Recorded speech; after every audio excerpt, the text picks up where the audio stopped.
Meerut breaking. नमस्कार आदाब, मैं शहजाद खान सचवानी लाइव न्यूज से आपके लिए लाए हैं नई ताज़ा अपडेट। एक नजर खबर पे। जानकारी के अनुसार आपको बता दें, भ्रूण लिंग परीक्षण मामले में डॉक्टर छवि बंसल आरोपी को मिली जमानत। मेरठ के मेडिकल थाना क्षेत्र में भ्रूण लिंग परीक्षण के मामले में गिरफ्तार किए गए आरोपी पर डॉक्टर छवि बंसल को जमानत मिल गई है।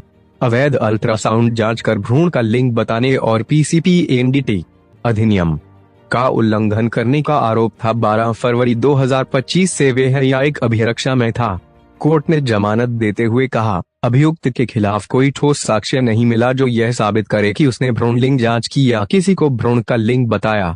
प्रकरण में अधिकतम 7 वर्ष की सजा का प्रावधान है, इसलिए अभियुक्त को जमानत दी जा सकती है। अभियुक्त के अपराध इतिहास का कोई रिकॉर्ड नहीं मिला है। शर्तों के साथ मिली जमानत। कोर्ट ने अभियुक्त को 50,000 के निजी मुचलके और 2 प्रतिभूतियों पर जमानत दी है। साथ ही उसे निम्न शर्तों का पालन करना होगा। 1. गवाहों को धमकाने या दबाव बनाने की कोशिश नहीं करेगा। 2. जांच में पूरा सहयोग देगा और हर सुनवाई पर कोर्ट में उपस्थित रहेगा। 3. बिना कोर्ट की अनुमति के देश नहीं छोड़ेगा। विशेष लोक अभियोजक ने किया विरोध। सरकारी वकील ने जमानत का विरोध करते हुए कहा कि आरोपी पर भ्रूण लिंग जांच और PCP-NDT एक्ट के उल्लंघन का गंभीर आरोप है, लेकिन कोर्ट ने मामले के तथ्यों को ध्यान में रखते हुए उसे जमानत दे दी। अब इस मामले में आगे की सुनवाई नियत तिथि पर होगी। साहब, एक बेल आपके यहाँ लगी हुई थी डॉक्टर छवि बंसल, तो बड़ा चर्चित केस रहा और उन पर आरोप गंभीर थे। बेल शुरू में खारिज हो गई, लेकिन अब उसमें क्या स्टेटस है बताएंगे? नहीं, ऐसा नहीं है कि गंभीर आरोप थे, गंभीर तो बना दिए गए। नहीं तो देखा जाए तो ये मुकदमा, मैंने पहले भी बताया था आपको कि ये प्राइवेट कंप्लेंट केस है।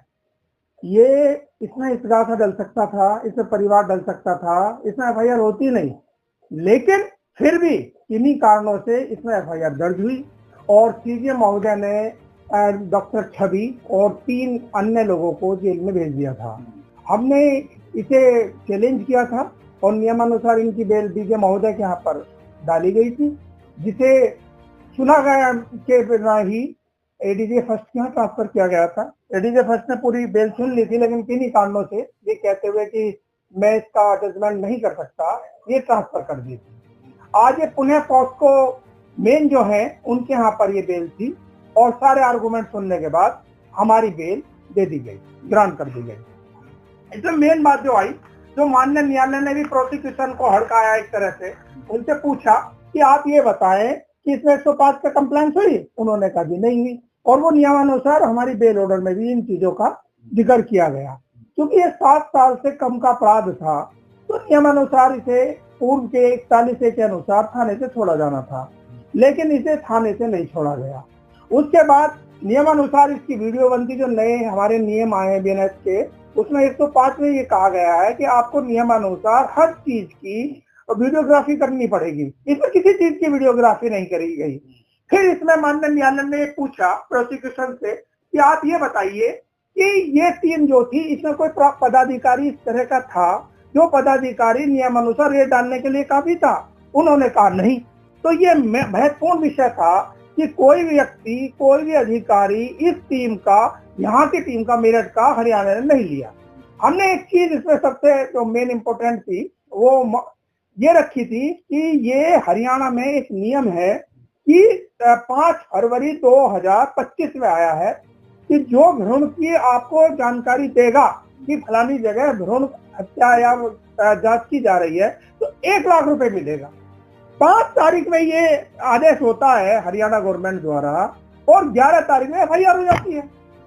तो ये सारी चीज हमने माननीय न्यायालय के सामने रखी। माननीय न्यायालय ने इन्हीं चीजों के आधार पे हमारी आज बेल दी और नियमानुसार आज परवाना भिजवाया गया है और आज शाम तक, कल सुबह तक 4 लोग बाहर आ जाए। आपने एक बात कही डॉक्टर साहब, वकील साहब के 1 लाख रुपए उस शख्स को मिलेंगे जो ये इसमें जो शिकायत करेगा। ये शिकायत तो करेगा। क्या आपका तर्क ये है कि मात्र 1 लाख रुपए की वजह से? हाँ, आप बताइए। हाँ, यही है मेरा कहना कि ये 1 लाख रुपए प्राप्त करने के लिए फर्जी तरीके से एक कहानी गढ़ी गई और उस कहानी को रूपांतर देते हुए किरदार उसमें डाले गए और फिर ये फर्जी एपिसोड करते हुए डॉक्टर और 3 आदमियों को गिरफ्तार किया गया। क्योंकि सर मेन चीज ये थी कि उन्होंने कहा कि 40,000 रुपए डॉक्टर इसे दलाल को दिए गए और 3 दलाल थे इसमें।